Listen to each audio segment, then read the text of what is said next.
Hello, everybody. I see a couple other services on here, so I won't cover too much of yours. I see Navy and Marines. So I was going to try to cover more military stuff, but I'll let you two cover some more of that stuff. So yeah, I got some help here. So thank you both here. I see Sergeant Walker and William Escobar. So please welcome them as well when they come on. It's always good to have service members here to all help out together. So what I'm going to first do is I just put on the chat the Air Force Academy admissions website, but please know that the other services have it. But as the Marine folks will tell you, U.S. Naval Academy, USNA, is where you would go through for Marines, and the USMA, U.S. Military Academy, or West Point is the other name, is for Army. But it's also good to note that if you go to any of these academies, you can cross into a different service. So if you happen to go into one and feel, ooh, those are some cool jobs over in that other service over there, you don't have to feel like you're tied down to a service. So don't feel bad about if you made a mistake or not. The good news is when I was in your shoes, I was scared knowing what's this, what's that. And I had never heard of these academies before. I'll be honest, it was really actually embarrassing because when I went to the table, I was trying to get some information from my brother. And they told me, well, why wouldn't you go to an academy? And I said, oh, I'm sorry, I want to go to the university. That's how much I didn't know about it. So if you're like me, don't worry. You learn everything when you're there. I didn't know anything about the military, so don't be scared. If you were like me, not knowing anything, they'll teach you everything. And what's great about the academies is they do a whole person concept.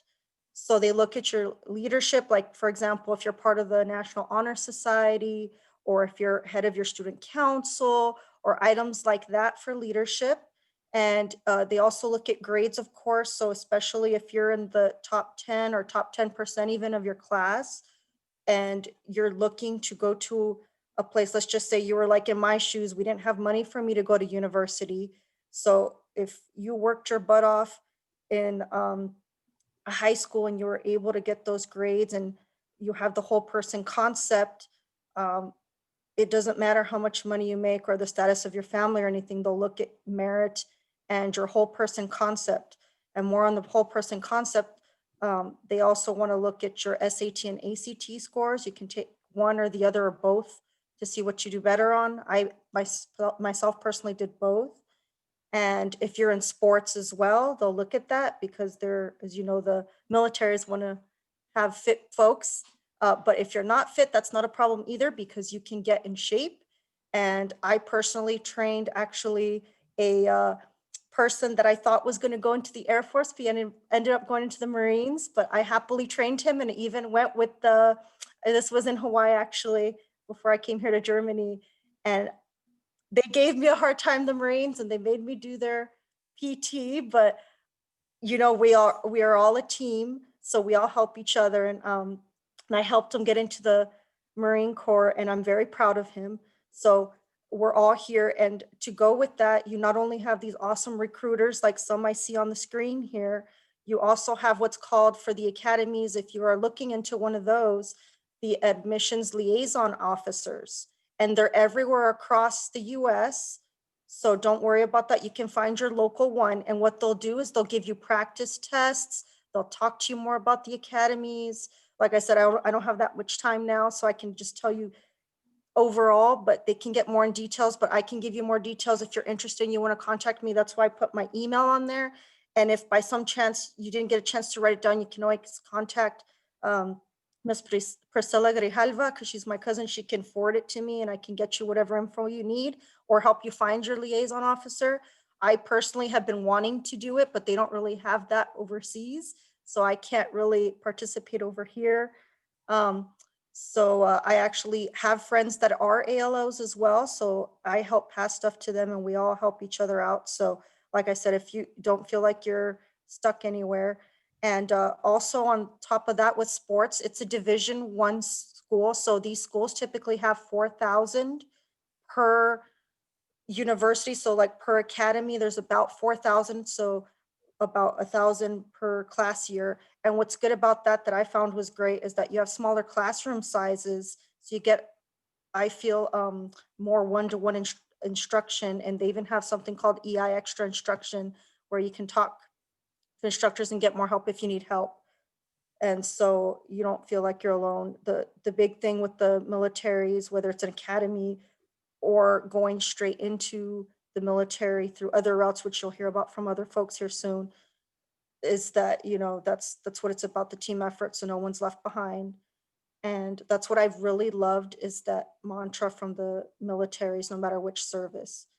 And so back to the Division I sports, they're called the Air Force Falcons. The Air Force Academy is actually in Colorado Springs. The other academies are more on the East Coast. And like I said, Division I sports, so you'll play in the big areas. So if you're actually, I happen to do really well in my sports, and so if you're, for example, all city, all state, any of these, make sure you put that in, because you can also do what's called blue chipping, and they'll even bring you out for a recruit trip. So they brought me out for a recruit trip to go see about the academy and see what it's like. And they'll even pair you up with someone there so they can have you go through the day with someone on a typical day, so you can get a look at that. So if you feel, I'm not sure about this, you can always do that. But like I said, you'll learn everything when you're there, so don't be scared. I was in your shoes too. Um, and I actually really enjoyed it. And it sets you up for life, whichever path you go. And if you decide not to go to one of those, you can always join the reserves. And the good thing to know about getting into an academy is that they have admissions rates kind of like the Ivy Leagues, and even the education's to the par of them too. If you look up old standards out there, at least that was when I went through. I'm sure it's still the same. I'm going off a little older info, sorry. And it's actually very good there. So they set you up for life no matter what. And here's the other big thing to note there. Remember, I told you, if you are in a boat where your family can't pay for school, no matter which route, one of the academies into the military, one of the routes is through the academies, and they pay for everything.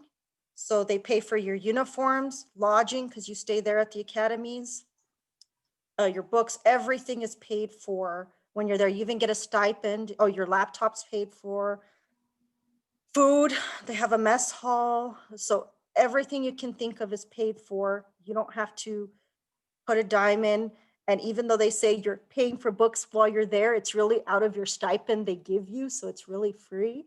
Um, and I will tell you that really helped me, because I came from there. I couldn't afford any of that when I came out. But just note that there's options out there for you. And if you want to go at it from the, going through a well-roundedness, all these options, examples I gave you, that's how you can get into an academy. And like I said, if you have any questions, oh, and sorry, in terms of advanced academic degrees, you can go afterwards. For example, medical school, dental school, any of those masters, they'll pay for that as well. And the best part is, when you're done, they're going to find you a job. So I thought that was very stress-free for me personally, because you get to pick your top jobs, and that's part of what your majors you pick too. You can go different routes. And so they have, when you get out, a 5-year time commitment. If you go to a ROTC, which is some of you probably, if you're on here, have done JROTC possibly. They have what's called ROTC in other universities, so you can get in through the military through other universities as well. So they're 4-year commitments, but through the academy is 5. And then after that, you can decide to stay longer and retire if you'd like, or do more time or not. I will tell you, I am still in, but as a reservist. So I'm a full-time civilian and a part-time reservist. So you can still serve full-time in different capacities. So there's all kinds of options for you if you don't want to do full-time anymore and it doesn't work with your family for whatever reason. So there's so much flexibility. And if you need advice on any of those options as well, I can help you with that. I've lived them all. And if you feel like you want to just go in reserve straight, that's an option as well. There's so many options to serve your country. And I think it's such a great thing. And I love it. And I love all the camaraderie you get from all the different services and everywhere. All my jobs recently have been all joint jobs. And so here in Germany, I'm working with a lot of joints. So I have all my fellow people on here. So from the other services, it's such a great community to be a part of. And I think I'm close to out of my time. So, but again, there's so much I could talk about. But I just gave you like this the skimmed version on top, but like I said, I gave the Academy admissions website there. They have like a rolling admission timeline, so you can even start in your junior year. So if you're just barely tapping into this in your juniors, you can start looking into it and start even applying in there. And for pre-candidacy, so the earlier the better, and especially if you find your admissions liaison officer, you can work with them, and they even do, like I saw, these practice everything. So you're going to be prepared when you get there, and while you're there, they'll prepare you when you're in. And so you don't have anything to worry about. And again, if you have any questions, anything, I have my email in there. You can email me, or like I said, contact Miss Priscilla Grijalva, and she can get a hold of me in case you didn't get a chance to write it down. And I'll stay at the end to answer any questions as well. And thank you for your time. But again, if there's so much more I could talk about, but Yeah, well, just I to think I'm give you going to guys stop there. a heads up, like, Sorry, I typically- think I'm out of my time, right? But no, you're good. thank you all for listening. Yeah, thank you so much. If you guys go straight into the academy, it is kind of like an Ivy school. It's a great opportunity. And when you get out of the academy, you're already an officer, correct? That's correct. You get paid more money as an officer.